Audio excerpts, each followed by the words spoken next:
a lot of the concerns that I have when we talk about local government is not only local government insofar as the distribution of powers and functions, the budgets to be able to do some of the things that are important for the reproduction and the production of life, but it's also linked, I argue, to very critical social reproductive needs. So aside from just industrial and economic production, the role of local government is even much more important than just the provision of water and the provision of roads for the trucks of certain industrial players to be able to move. It is also critical to the social reproduction of life. So the provision of water, sanitation, the disposal of waste, the regulation of cemeteries, the provision of recreational facilities, the creation of local markets to go and sell whatever it is that we're producing at a household level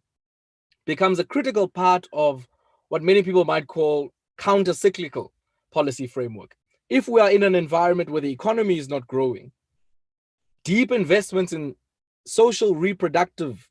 enablers, like the provision of water, the provision of electricity, and many of the other things that I've mentioned,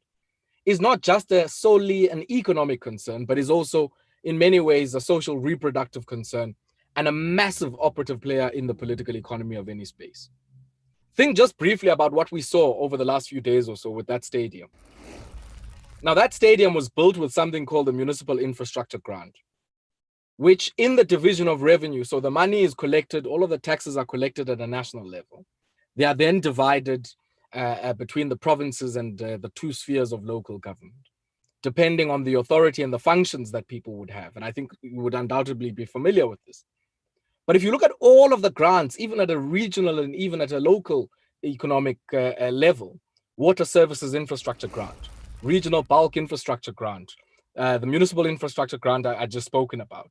There's also the upgrade of informal settlements grant, which is set to start in the not so distant future. The National Electrification Programs grant, all of those grants and the scale at which those grants grow or reduce, and in the particular moment we're in now decline, has an implication on the ability to socially reproduce multiple generations of our workforce. And a big part of this is because many of the places, and I want to talk about the places that are underdeveloped outside of our metros, and we can have a reflection around, the places that are close to industrial centers. But I argue that when we speak about this issue of social reproduction, we often don't talk about it because there's a certain tension and a contradiction in capitalism between the ability to socially reproduce yourself from one generation to the next and the logic of economic production. And one of the contradictions of that is in the externalization of the obligations of care.